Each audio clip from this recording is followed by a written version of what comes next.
Today, 104 years ago, many people woke up with a new hope that there would not be another war like the one known as the First World War, which officially came to an end on the 11th day of November of the 11th month of the Gregorian year 1800. I beg your pardon, 1918.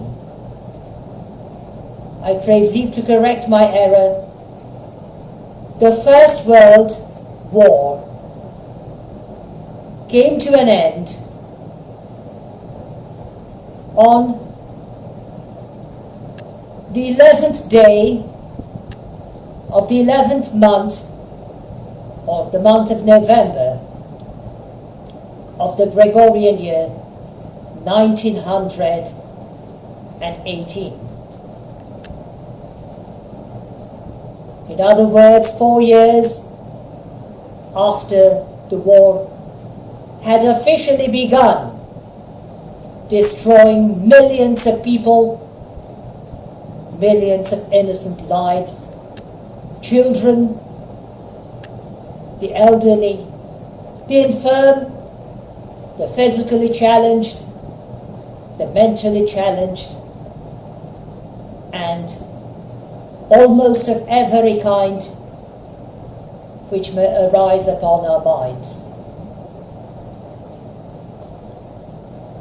Today is known as the so-called the Remembrance Sunday in many, if not most, of the countries which call themselves as the members of the Commonwealth.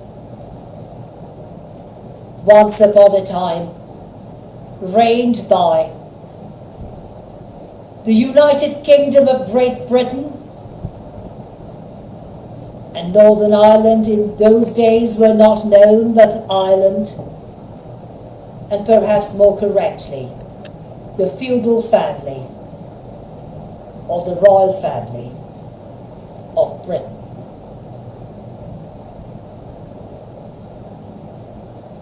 Most of those countries are independent today, free.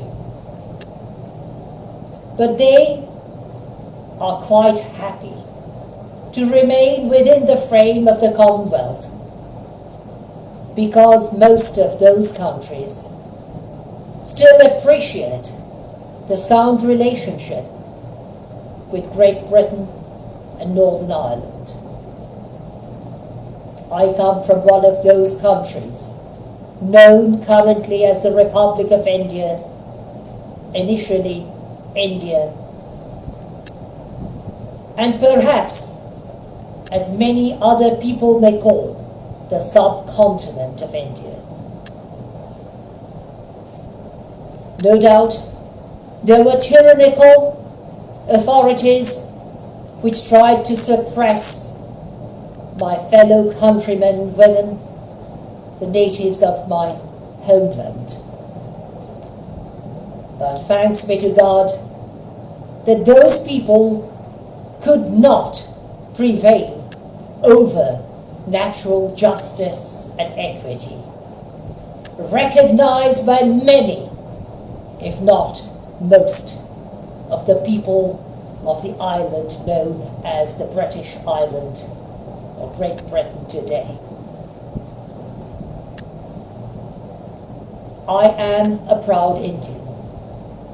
My late grandfather, who served as a physician during the First World War and was stationed between the years 1914 till 1918 in a number of countries, including England and France.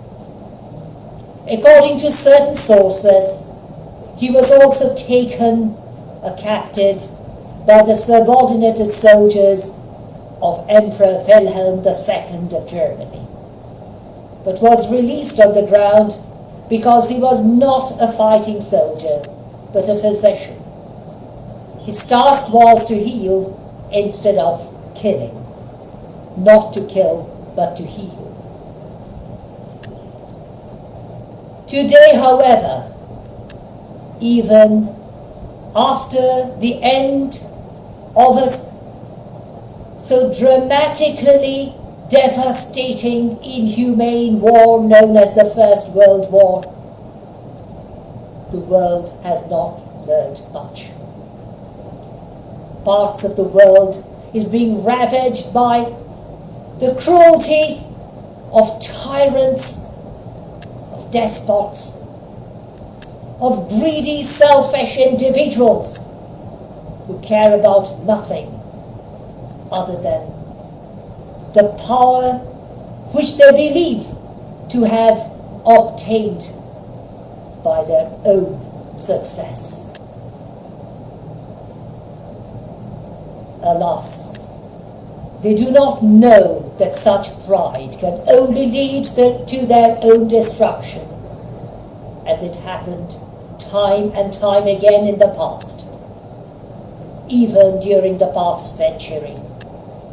I'm talking about even those years during which both the First and the Second World Wars were fought on battlefields, destroying millions of people, including the innocent of the innocent, the poorest of the poor, as it is happening today in some of the countries in various parts of the world.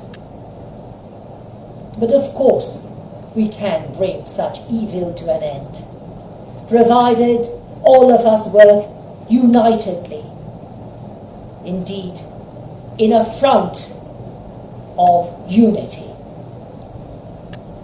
A great American president, forgive me for not naming him, is reported to have said on one particular occasion, "Unity gives strength."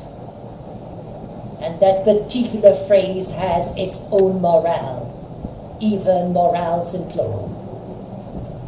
If all of us who believe in natural justice and equity unite ourselves, standing up against those dictatorial regimes, those tyrants, those despots, those who believe in nothing than in their vacant pride, even in the insanity which prevails over their minds, we can bring their efforts to a total end, ensuring that we live in a world of peace and harmony, along with our fellow global citizens, with whom we exist today.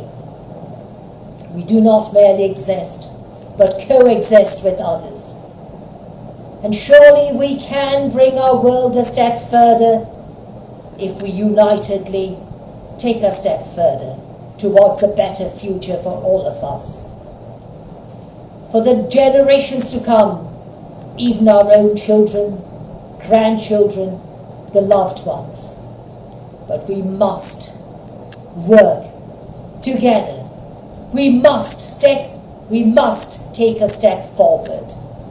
We must not allow ourselves to be discouraged by the vanities surrounding us, not even despairing by viewing the failures. There is an old phrase or a proverb which says, failure is the success, or I should say the success ladder, or even the ladder of success. We might have failed in the past, but that does not excuse us from not trying again and again relentlessly until we achieve our goals, even on the floor of peace and unity throughout the world. We are human beings. Unlike various other types of the species of the animal kingdom, we are called upon to exercise humanity based upon natural justice and equity for all. We must ensure that the errors of the past are not repeated by us, and preferably by the generations to follow, including our descendants. This is my errand, my most humble and respectful petition, my most earnest and humble prayers. I beg all of you to unite together with the one and single goal of achieving peace and harmony based upon natural justice and equity for all of us, speaking out against those tyrants, those despots, those cruel individuals, those selfish ones. We are human beings. According to the Torah or the Holy Bible, we are made in the image of God the Almighty. And therefore we are vicariously answerable to Him for failing to act according to His plans, indeed befitting His holy laws, which are no doubt natural justice and equity for all, even humanity, based upon the principles of love, affection, care, and unselfish self-giving for others. Thank you once again on this Remembrance Sunday, precisely on the 13th of November of the Gregorian year 2022. Even more correctly, 104 years after the official ending of the First World War. I bid you the protection of the same Almighty who created all of us, and indeed a very solemn and thoughtful night